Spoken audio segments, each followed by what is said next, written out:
You made it. Here. Finally. Checked out of office to check into the sweet views of that place you've always wanted to go. You know the one. It's nice. Even the kids like it. This place is so cool. And they never like it. Mom, can we go to the pool?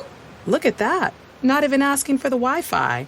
When you're with Amex, it's not if it's going to happen, but when. American Express. Don't live life without it.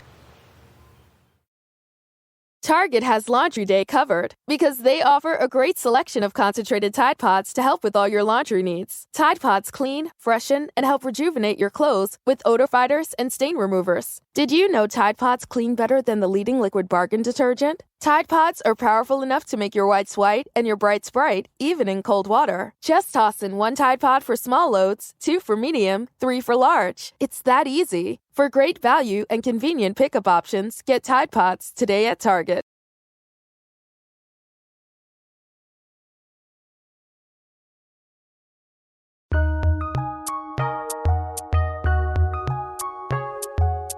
Welcome to the Fantasy NBA Today podcast.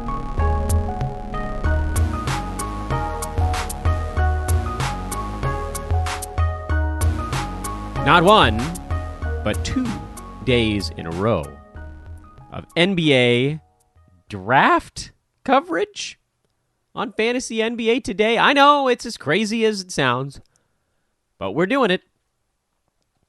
It's a crash course, and you guys are strapped into the car with me on this thing. We're just going to be bonking off the railings, working our way through it. We'll be joined here in a couple of minutes by the great David Williams of our Memphis Grizzlies coverage team here at Sports Ethos, but also a die-hard draft enthusiast. He's been diving deep into that stuff. And what I thought might be kind of cool for today, that you'll hear in a moment, is just kind of juxtaposing a few of David's thoughts on the players against the guys we talked about yesterday and how that might translate into ADPs for next year, value against those ADPs for next year, and of course, a few things to look for just in terms of fit. Because fit is a big deal, even though we have a reasonable idea, at least on the guys at the top of the draft. And again, I've already actually recording this thing kind of in reverse. So I've already talked to David before I'm doing this opening here. I will say this. There's a name in there that got downplayed a little bit on yesterday's show that's going to get upplayed a little bit. Is that a word? It's not. On today's. I am Dan Besbris, at Dan Besbris on Twitter, DanBesbris. This is a Sports Ethos presentation. You guys know that by now. Please do check out our baseball and our football coverage, continuing to expand on everything they do over there. You're going to see more and more football stuff coming out over at Ethos Fantasy FB. Joe and JP doing a marvelous job on their podcasts. Baseball season, of course, beyond well in full swing right now. We're 2 full months into it. And just really impressed with what those guys are putting together already in its infancy. Please do check that out. And thank you again, everybody that continues to listen to this show in the offseason. I'm going to say it every damn day. I am floored and flattered by all of it. It's incredible. We're so far ahead of what we were able to do during the offseason last year. I'm blown away by it. So thank you all. That's really, really cool. This is offseason episode number 53. And might as well just get it going, I guess. All right, so clearly, seasoned veteran now. I've got a full day of studying NBA draft information under my belt. So now I'm obviously the internet's expert, foremost authority on the topic. But just in case I don't actually know everything yet, I thought it'd be a good idea to have 2 days in a row of NBA draft coverage. And this one, an old buddy of mine, the host of the Ethos Grizzlies podcast, also my right-hand man here at Sports Ethos, helping run the podcast division, my guy, David Williams. What's up, dude? How are you? I'm good, man. Enjoying this, the draft season, enjoying the fact that we have a lot of guys still tuning in, guys and gals probably still tuning into the show, picking up on this draft coverage. I was really surprised looking at the numbers. It's great. You know, I just love it. Isaac and I, do a lot whenever it comes to this draft stuff. We love it. We love digging into these prospects and watching film, just talking about them. We have Candace on the show. She's a new voice that we added to the show this year, and she's actually doing the Sports Ethos Seahawks coverage. So, Yeah. she's still definitely going to be a huge part of what we do over there at Ethos Grizzlies, but she's just not as interested in the draft stuff. And I'm like, hey, if you don't want to dig into this stuff, I'm not going to, hold you to the coals. You go ahead and do what you got to do. And Isaac and I love it. We can handle it on our own. He is at David W 2111. It wasn't always this complicated, David. I don't know why you had to go and incite violence on Twitter or whatever you did like 4 months ago and have to start over. Just a violent person, Dan. I apologize. That's what I do. Can we? I don't know if we've said it on air, and I don't know if you even want to, but do you want to tell the listeners what you actually do for a living and why the fact that you got a Twitter handle suspended for inciting violence is even like triply insane? I don't mind. Yeah, I'm a nurse. Actually, I'm a hospice nurse for a company that has offices in, I wasn't prepared for that, 6 or 7 states. You didn't have to go.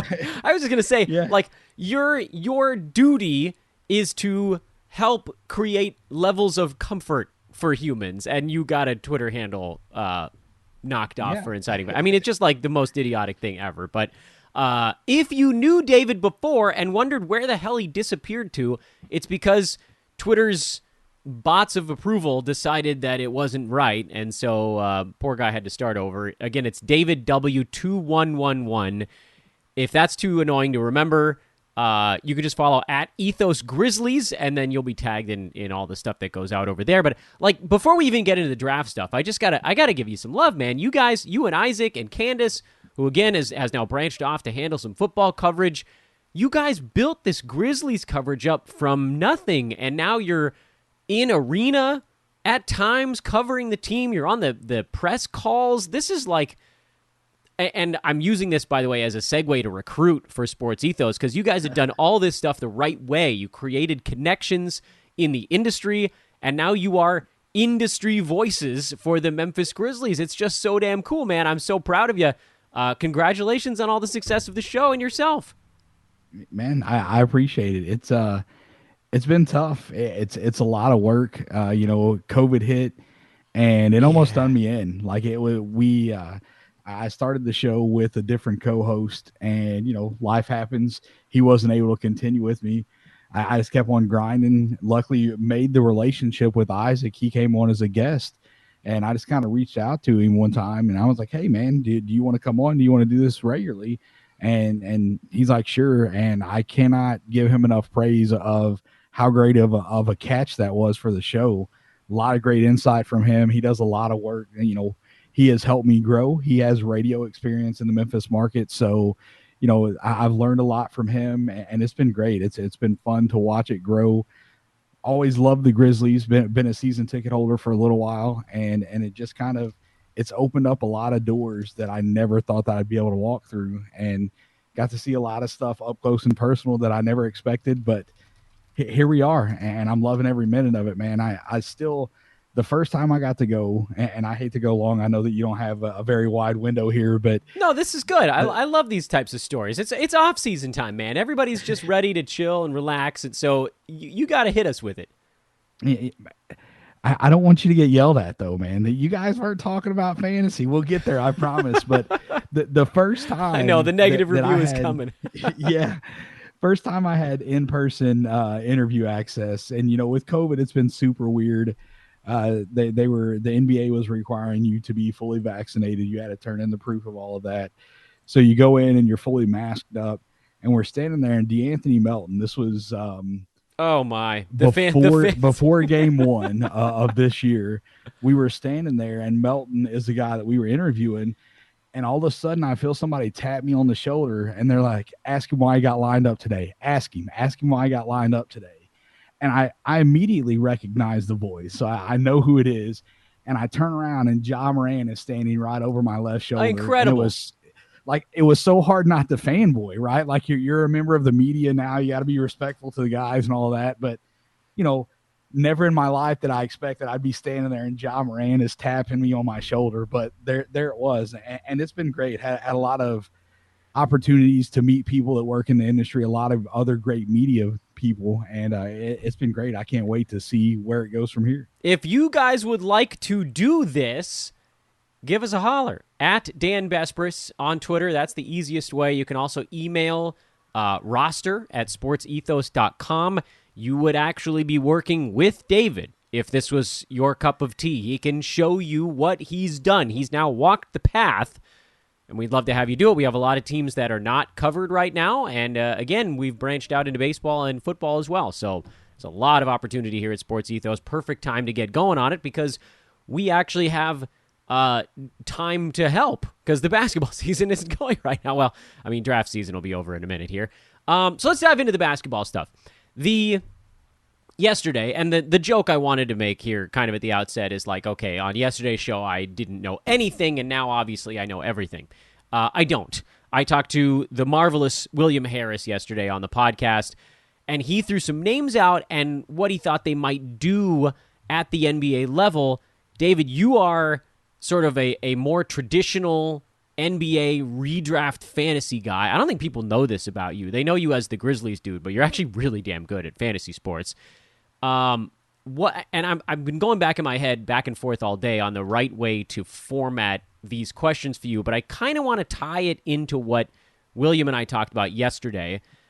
So I'm going to go through some players, and I'm not going to hit you with anything you don't know. These are largely big-name guys. My curiosity with you is, do you think... Well, first of all, what do you think they do at the NBA level? And then secondly, maybe more importantly, do you think said player could be a value on draft night, or do you think the hype train's going to kind of run away with it? Is that... You know what? Let's just do it. I'm not even going to ask you if that's okay. I'm just going to dive right in. Okay. Ready or not? Yeah, ready. Exactly. Damn it, it's my show. I do what I want because I'm going to just act like a jerk today, and everybody's going to have to be okay with it. All right. The great David Williams.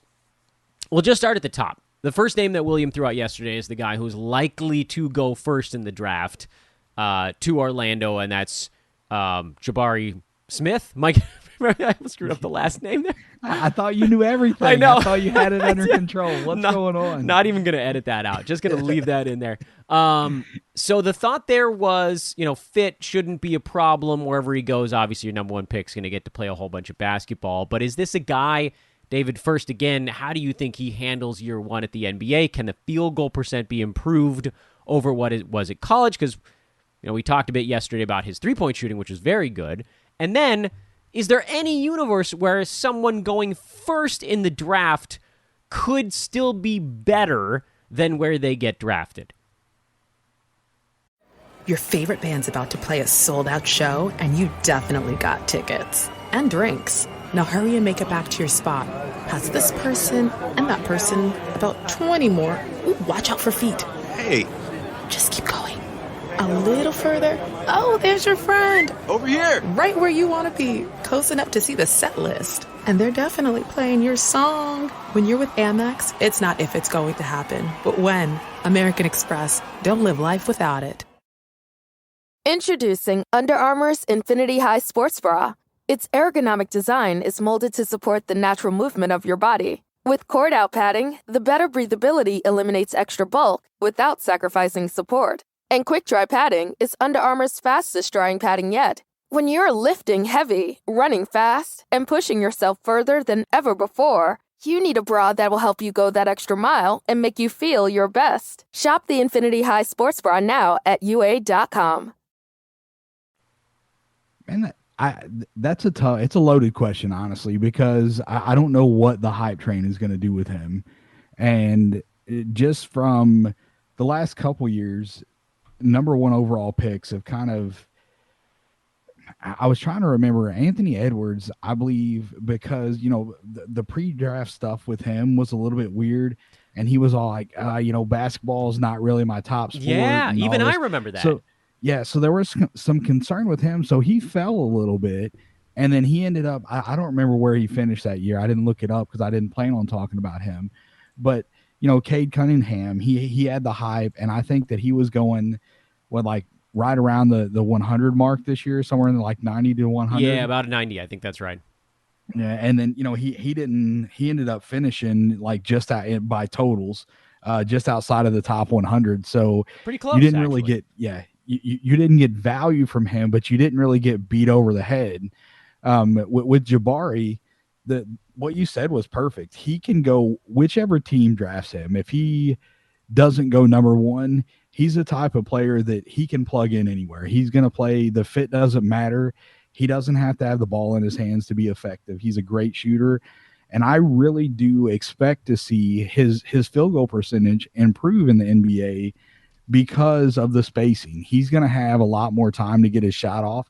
Not that he needs it. He's got a very smooth, very quick release. He's going to be able to get his shot off at the next level, no problem. And plus, he's 6'10", massive wingspan. So he's going to shoot over the top of a lot of people. So I do expect to see that field goal percentage go up for him, even though that's not typically what you see in the NBA. But because of his size, he's not going to be a primary ball handler. He's going to be somebody that's playing off ball. And if he goes to Orlando or if he goes to OKC, they have plenty of facilitators on those teams to get him in his spots where he can get good open looks. And so I don't expect that it's going to like jump north of 50%, but I think that it will be better than what it was at the college level. What kind of an NBA season do you think that would potentially translate to? And I know it's a really tough question, but just from like a rankings ballpark even. Yeah, the defensive stats for him, I think, is kind of like he gets steals. He doesn't get enough blocks. So I worry that his defensive stats, I don't know that he's going to be a big enough positive in other areas to drag him up the board because of the defensive stats. And that's really, I don't even know that that's a concern per se, but to me, I don't mind drafting him in a redraft league, but I'm probably the only rookie on the board that I'm touching before 100 is Chet Holmgren. Yes, we got to go that direction, don't we? I was actually going to ask you about Paulo Bunchero because he was a name that came up yesterday as kind of a similar stat line, slightly lower free throw percent, 3-pointers, slightly better, I think, field goal number to Jabari Smith. You have a quick take on Paulo before we go to Chet? Because I know he's a guy you really want to talk about, and I want to give you a nice bit of wiggle room to talk Holmgren. Sure, yeah, I don't mind to talk about Banchero at all. He's a guy. His offensive game is going to translate at the NBA level. He's one in the one of the guys out of the top four that I'm not sure what his fantasy game is going to look like. I feel like for the first couple years that he's not really going to be fantasy relevant. I think that because he's a subpar defender, and some of that might be effort. So you could maybe see that get coached out of him depending on where he lands.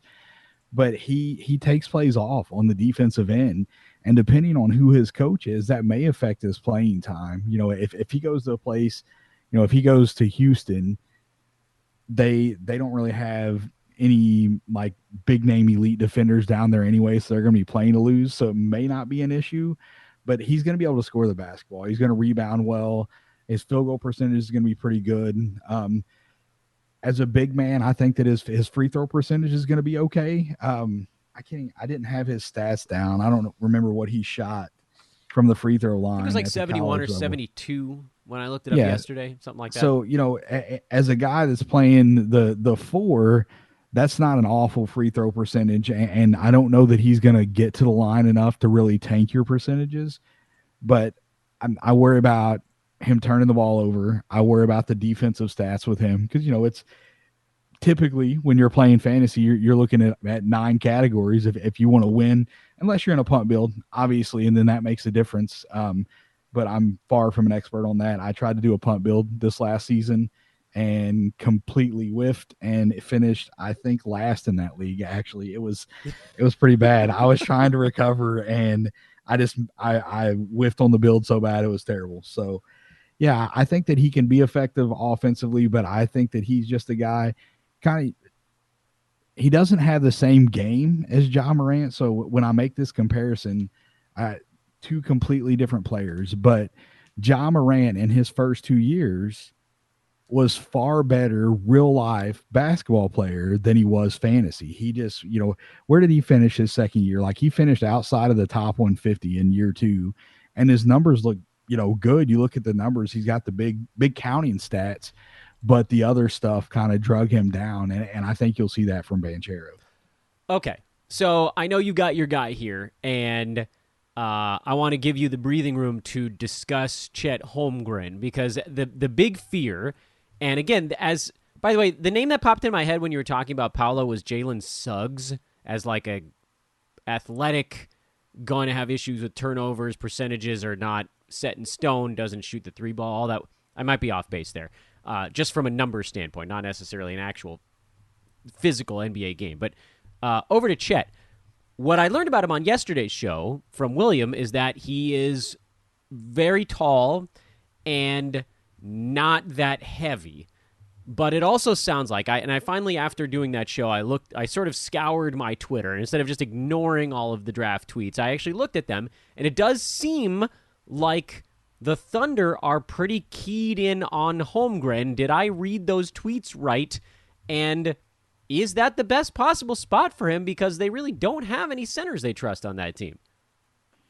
Yeah, I think I would be extremely surprised if he falls past the second pick. They made a trade. They went out. They gave up the 30th pick to get JaMychal Green.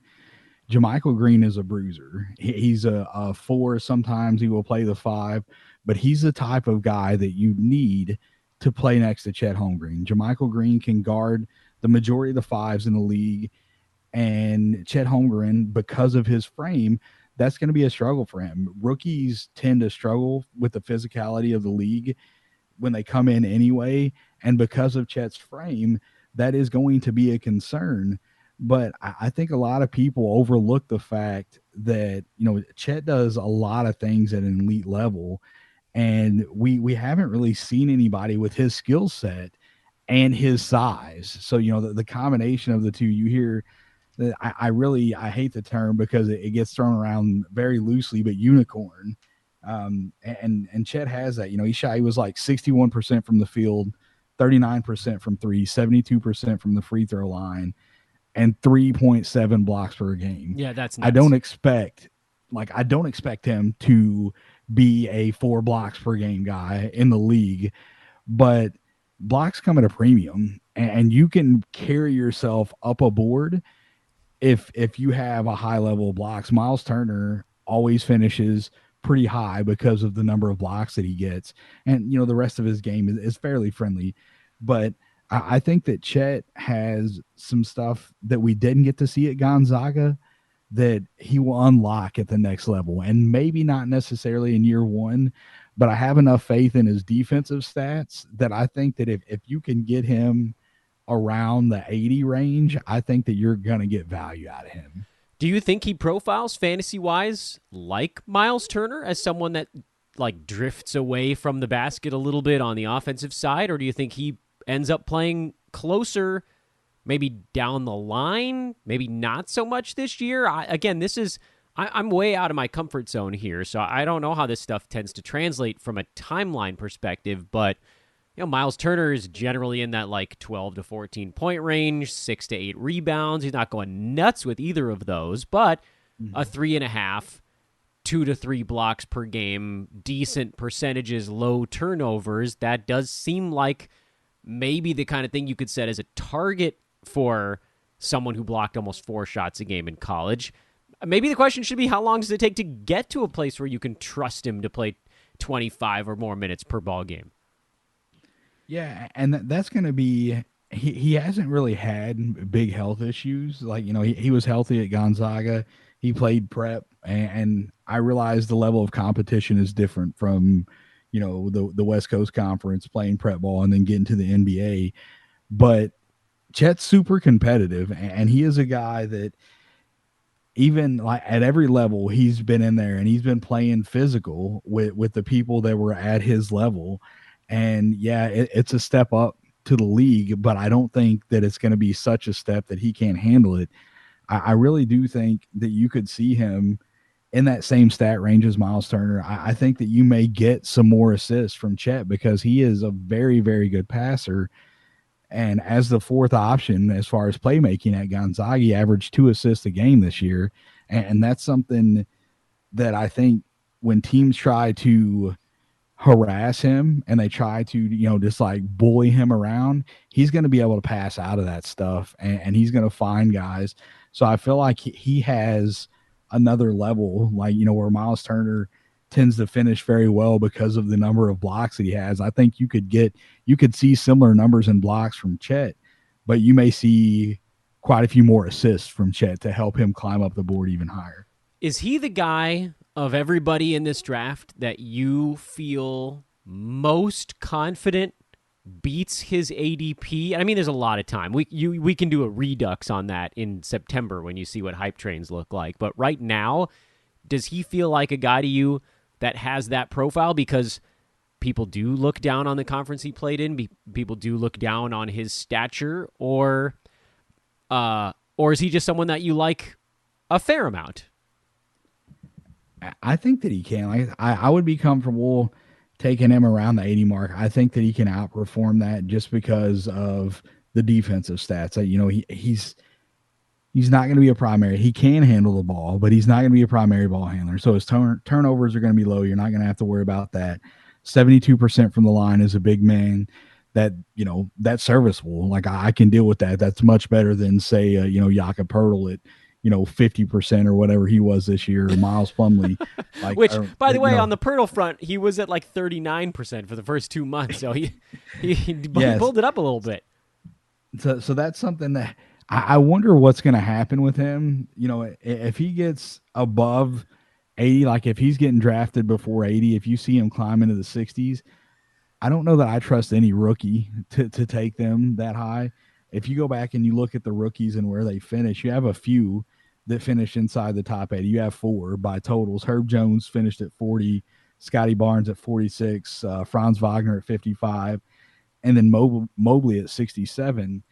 But there's so many questions with Chet, and rightfully so. You see a guy that's 7 foot and he just looks like a walking stick, you're going to be concerned. And I've heard Bowl comps and Sean Bradley, and I feel like a lot of that is just because there's nothing to compare him to. He just doesn't have there's nobody that's played the game at his size that has his skill set.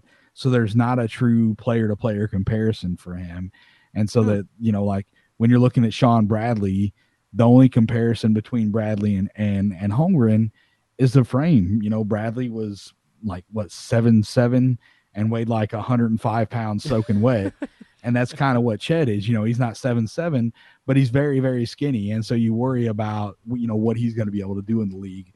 But he's far more skilled on the offensive end than what Bradley ever was. By the way, I want to Sean Bradley, actually, from a fantasy standpoint, if folks, I didn't play it in the 90s when he was doing most of his stuff, but had I, he would have actually been a really good fantasy player. I mean, I know that impact-wise, from a reality standpoint, it probably wasn't that great, but in mid-90s, 95, 96, he was blocking almost 4 shots a game. Yeah.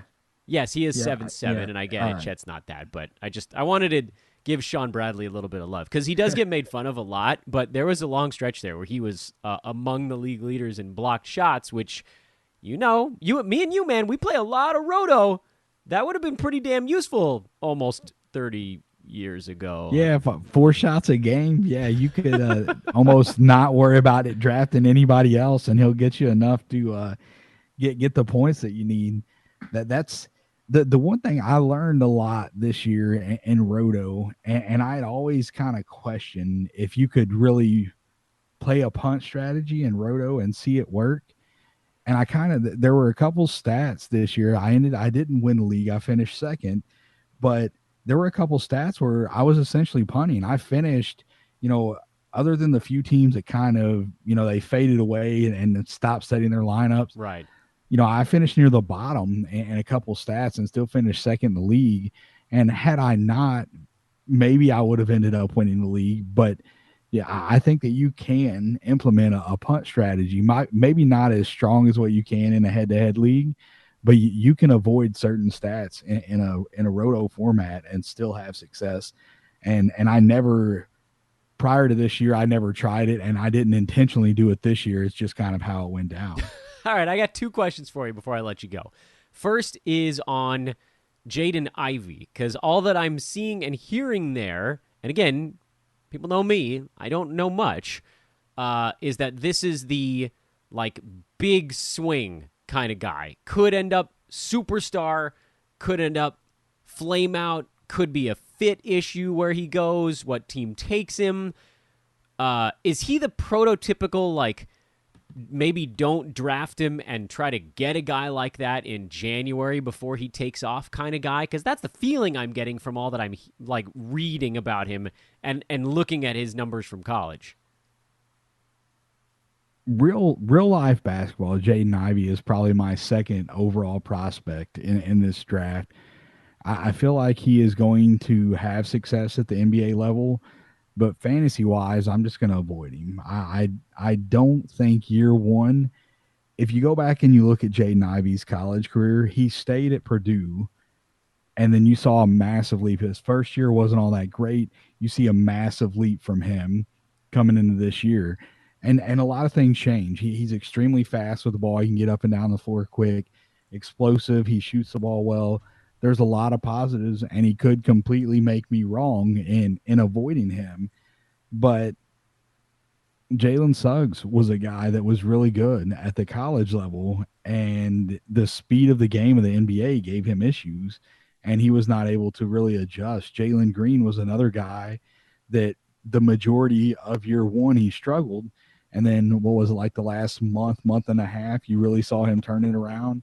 So if you could time that right with Jaden Ivey, maybe that would work out. But I'm just going to stay away from him, because I think if he goes to Sacramento, my question is, what's his playing time going to look like? Yeah, he has the skill, like he can, he can be out on the floor. I think that he's an extremely underrated off-ball player. You can play him on the floor with De'Aaron Fox because he shoots the ball well enough to do that. He moves well without the ball in his hands. But you can't play De'Aaron Fox, Davion Mitchell, and Jaden Ivey all at the same time. They're too small. You can't do it. You're going to get tore up in matchups. And, Davion is a great defender, but I would say that is not a strong suit for a Fox. And Jaden Ivey is probably at this point serviceable at best. I think that he can improve there, but that's just not a lineup that I think you're going to see them run out on the floor. And so I wonder how much playing time he's going to get to bring you any type of fantasy value if he lands there. Yeah. Obviously, if there's a trade, that's why I kind of hope that, we can come back on after the draft so I can be like, because, if any of these guys go to the Knicks, Tibbs, he's not playing them. If they go to Atlanta, Nate McMillan's not playing. Like, it depends so much on where these guys land, because Jalen Johnson last year was a guy that I thought could have fantasy value, and I don't think that he saw minutes all year long in Atlanta, and it just blew my mind with the injuries and stuff that they had. So, yeah. Well, as much as I'm willing to soften my stance on rookie big men, I am not willing to soften my stance on rookie guards. It just takes too long, and there's too many things that can hold them back, where the other stuff they'd have to do is it's just too heavy a lift. Last question here, and I know I'm running low on time, so this one's a little bit more lightning roundy. But yesterday, William kind of convinced me to keep an eye on Mark Williams. Do you feel similar that if he ends up in the right spot, he's one of those guys that could kind of just sort of walk into a high floor situation? Yeah, it goes back to blocks. Williams was a guy, 2.8 blocks a game at Duke, and they kind of used him as a security blanket there. A lot of guys knew that he was there, so if their defender got past them, was not a big deal. They had Williams back there to block the shot, but he's going to rebound the ball well. He's going to shoot a very high percentage. He's great in the dunker spot, so he's going to be a field goal percentage booster. He's not going to kill you at the free throw line. He was low 70% from the free throw line. Good rebounder, a lot of blocks. I think that he is a guy that definitely could, if he goes somewhere where he gets playing time year one, he's a guy that can have fantasy value for sure. Yeah, and it doesn't seem like he would get drafted all that high in fantasy drafts either, because he doesn't have that the big name, because he was a guy that William mentioned yesterday that I hadn't heard before, and as like blinded as I am to all of this stuff, I had at least heard the top 4 names. I'm around basketball enough to say, okay, yeah, I know who that guy is, and I just choose not to learn anything about them. I didn't even know who Mark Williams was, but that type of fantasy stat set translates pretty easily. David Williams, my man, thank you so much, dude. I really appreciate you coming on, and hell yeah, we'll do this again after the draft. Awesome. Look forward to it, man. He is at David W2111. That's 3 1s at the end of that. Or just follow Ethos Grizzlies. That's, again, easier to find, and you can find David over there. His amazing work on our Ethos Memphis Grizzlies coverage. David Williams, later, my man. Later. The delightful David Williams, ladies and gentlemen. I know his Twitter handle is a little bit hard to remember. David W. 2111 2111. David W. 2111. But I really would strongly, he and William both deserve your follows here. If you follow fantasy basketball, if you follow youth in the NBA, if you follow the Grizzlies, they've got you covered. So please do check out those guys, and a massive thank you over the last couple of shows for breaking down some of these young guys and getting us ready, because tomorrow, what we haven't told you yet, is that David and William are going to be co-hosting live NBA draft coverage here at Sports Ethos on our YouTube page. I'll tell you more about that on tomorrow's show in the morning. We'll be tweeting about that after everything all gets set up here, so definitely check that out if you want the fantasy ramifications in addition to the reality ones as players go off the board on Thursday, June the 23rd. This one's in the books. Episode 53. Dunzo. I'm Dan Besbris. Again, thanks to David Williams. Have a great Wednesday, everybody. We'll talk to you all tomorrow on draft day.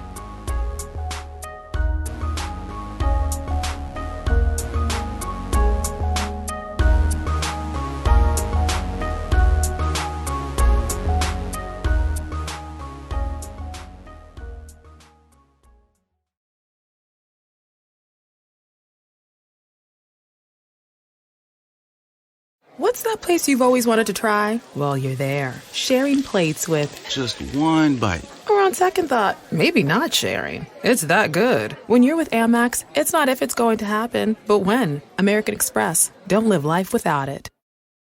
Target has Laundry Day covered because they offer a great selection of concentrated Tide Pods to help with all your laundry needs. Tide Pods clean, freshen, and help rejuvenate your clothes with odor fighters and stain removers. Did you know Tide Pods clean better than the leading liquid bargain detergent? Tide Pods are powerful enough to make your whites white and your brights bright, even in cold water. Just toss in 1 Tide Pod for small loads, 2 for medium, 3 for large. It's that easy. For great value and convenient pickup options, get Tide Pods today at Target.